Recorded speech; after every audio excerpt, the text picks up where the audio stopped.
welcome to another episode of the Simply Verified Beef podcast.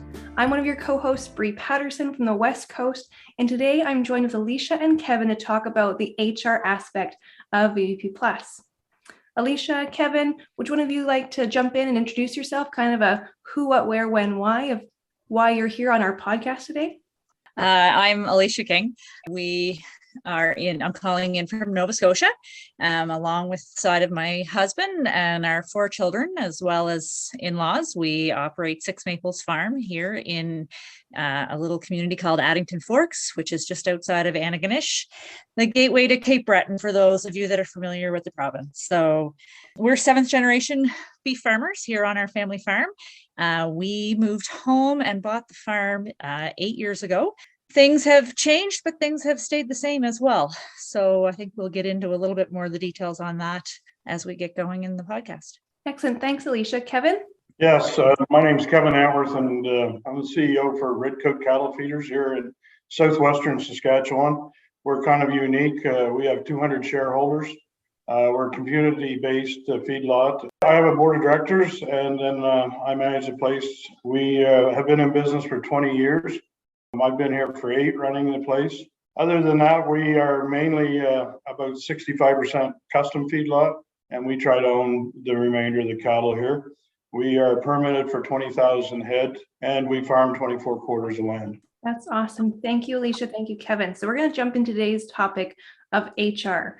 So when we look at HR from a VB Plus standpoint, we look at it as like a training and mentorship aspect. The word HR is kind of scary, but that aside, we look at it more from the human side of having cattle and working in a VB Plus operation. So when we look at Section 11 of our Verified Beef Production Plus manual, which is found online at www.verifiedbeef.ca, we look at it in 3 different sections: from a staff training and competency, a occupational health and safety, and then an organizational culture and working environment. So to really high level those 3 aspects, making sure your staff are capable of doing their jobs and are familiar with the Verified Beef Production Plus program, making sure your staff and yourself are all safe, and then obviously helping to create a nice, healthy work environment for all those involved. And knowing that we've got Kevin from a corporate feedlot background, we've got Alicia from a family-run operation from different sides of the country. If you guys are ready, I've got some questions for you. What does training of employees look like on your operation? Alicia, do you want to go first? Well, sure. Training of our employees starts at a very young age. Ever since I remember, even myself being a child, it was sort of an immersed situation. We are a family operation. We all go to the barn. We all do aspects depending on what it is and what age you are. There's a few ages that seem to be the golden age in some eyes, that they can start doing some other chores on their own. We have a sheep operation as well, which ties in a lot with the beef operation. It's a little bit less dangerous, I would say, for some of the smaller children. So our children are older now. Our oldest is 17. And then we've got twin sons that are 14, and our youngest daughter is 12. So roles and responsibilities change, but at the end of the day, it's kind of everybody pitches in, and everybody learns from the one above them.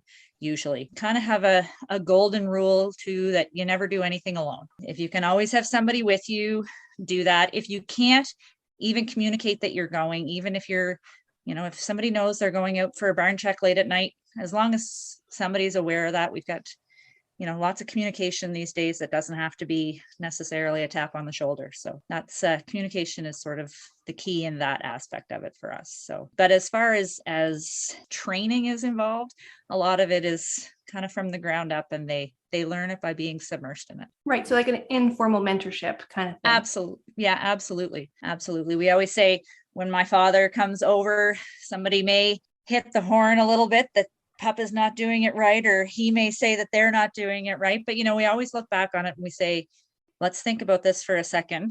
Somebody has had X number of years running that piece of machinery or working around them cattle or whatever. It doesn't mean that the old way is always the right way, but we have to take that into consideration when we're having our discussions. So, and at the end of the day, like we just finished processing cattle here over the weekend, and there's always a little bit of a brainwave or a brainstorm at the end of it that says, you know what, what went wrong, what could we have improved on, and what sort of changes should we make for next time. And maybe there isn't any this time around. Maybe everything ran smoothly, but we usually do try to recap it a little bit. That's perfect. I think having that recap is really important because sometimes in the heat of moment of moving cattle or working cattle, you can kind of forget things, and it's great to kind of go, oh, that would have been better done this way, or you did a great job as is, especially when you've got new people coming into the fold, which kind of transitions to Kevin. So Kevin, what does training look like on the feedlot? Our training would be a little different.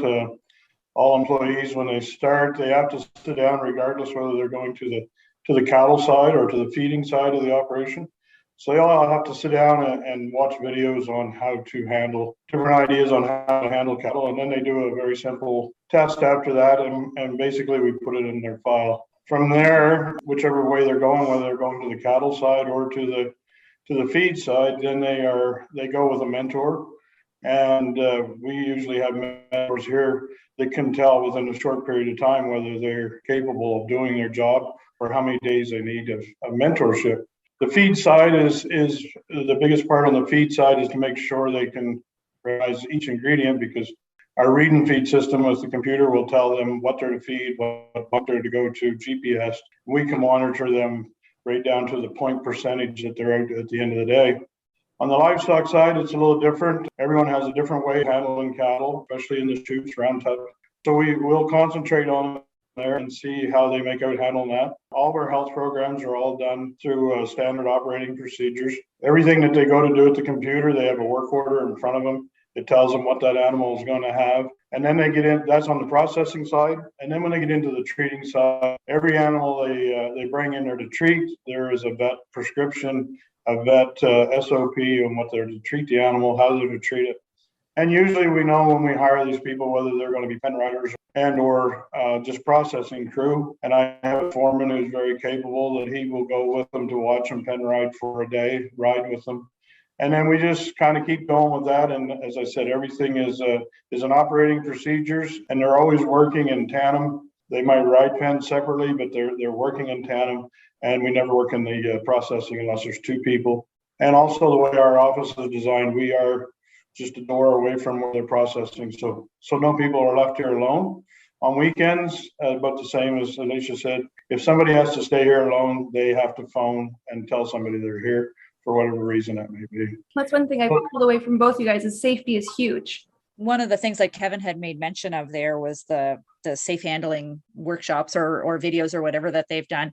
That's something that I neglected to even think about it, but it is something that we've done. We started it with our local cattle producers. All of our family has taken them over a course of the years. And any new, even if we're part of a local CSA co-op here, and any of our new summer students that come on, even though they're not usually doing anything hands-on with the cattle, just so that they can get an aspect of what it is that side of our operation consists of. I'll usually get them to take part in them as well. So as well as any of the local 4-H clubs that are doing things. So yeah, those cattle handling workshops are always, you can always learn something from them. Even if you've seen the videos time and time again, there's usually something different that you can pick up on. So excellent. So it sounds like safety is obviously a really key thing on both operations. So how would you explain how the VBP Plus program is woven into employee training and making sure everyone understands the protocols? Because I know Kevin mentioned SOPs quite a bit, and in Verified Beef Production Plus, we have SOPs, or our training is broken down into SOPs. So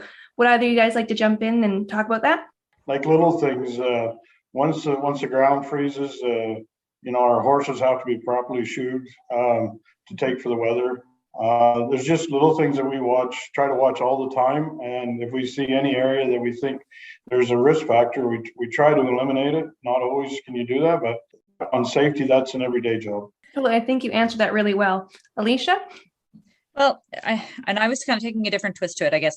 When you made comment on it, the first thing I thought was, how is VBP woven into our day-to-day? One of the things that we talked about when we first discussed about becoming a VBP Plus operation was, what are we already doing? So we learned that we were doing a lot of it anyway. So it kind of was a natural fit that we would go ahead and become certified.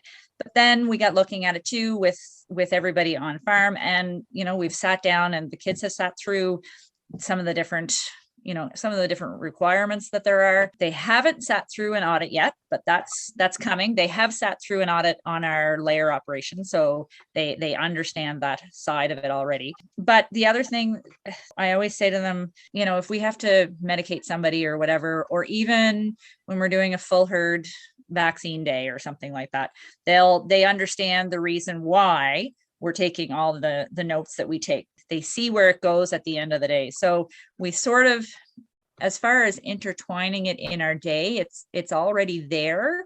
It's just documented a little bit more. I think on a previous episode, you guys spoke about sometimes there's one thing missing. You're not writing a withdrawal date, or you're not writing the route in which you're administering the dose or the amount of the dose. So there was a few things like that did have to change over the years, but I did have to laugh because we found not long ago some records from when my mom and dad were running the operation, and it's all there. It's in a calendar, sitting on a calendar, but it's all there. So it's just a matter of putting it into more legible documents, right?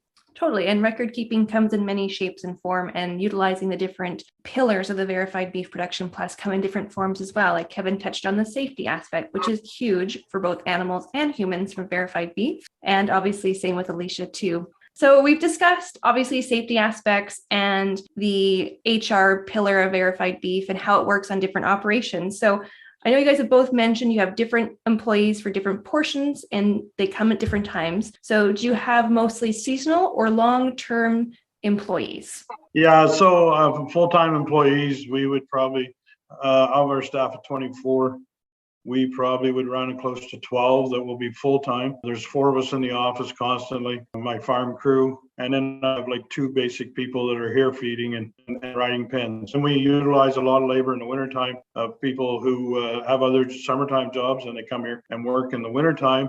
And I don't really call them part-time, I call them full-time because some of them have been with me for 8 years in the winter. So our crew, we have some rollover, but our crew, I would say most of the time is 75 to 80% of people who are here year after year. And Alicia?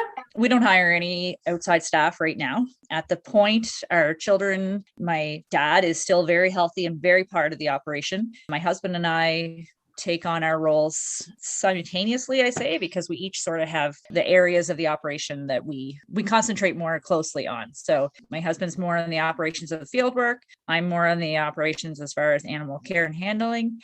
And as far as, like I say, as far as our family, everybody here is still, they're still home. They're still working with us. As far as I can tell, they're enjoying working with us most every day. That's going to change. They'll go off to school. Things will change. Part of what we're trying to do, though, with our operation is make it a little bit more flow friendly so that we can do more or do what we're already doing with less hands on deck. The more efficient we can make everything, the better it is for everybody. My husband's other hat, he's a production supervisor. So that's kind of his key role, is to make things as efficient as they can in a day-to-day process, be that putting cattle through the chute or getting all the silage off the field in the summer. So there's different ways that we look at it, but we currently don't have any outside of family help. That's totally fair. And I think that's the important part with the Verified Beef Production Plus program to hammer home, is that it's open to all sizes of operations and all designs of operations. So you could be a family-run operation, you could be a large corporate operation, you can have seasonal employees, you could have long-term employees.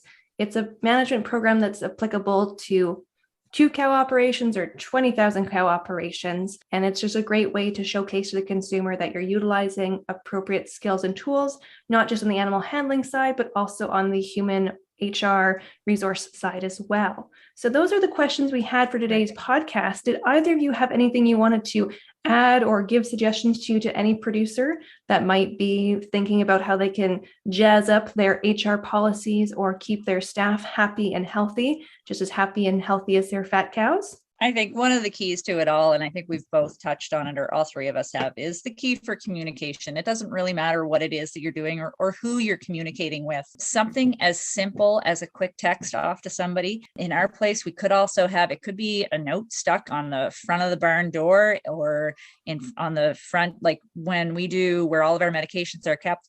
the fridge that we have there, I just keep the sheet right on the front of that so that everybody knows before they even open the door that they're going to have to sign off on what it was that they were medicating for and with. So the whole concept of VBP is very user friendly. And I think as far as HR is concerned, as long as we're communicating and keeping people happy and that they understand why we're doing what we're doing or why we're doing what we're asking them to do. Excellent. Thank you, Alicia. Kevin, did you have anything else to add? Yeah, my point of view would be is if you're doing the right things, why not record it? Because if we can purchase those calves ourselves or a customer, then when they go for harvest, there's a monetary value that's being added to it. So I don't understand, if you're doing the right things, why not record it and be part of the dollars? And that's what we're here for, is look after animals, but we also need to be profitable. So I think that wraps up the HR episode of the Simply Verified Beef podcast. Thank you so much, Alicia. Thank you so much, Kevin, for joining us today.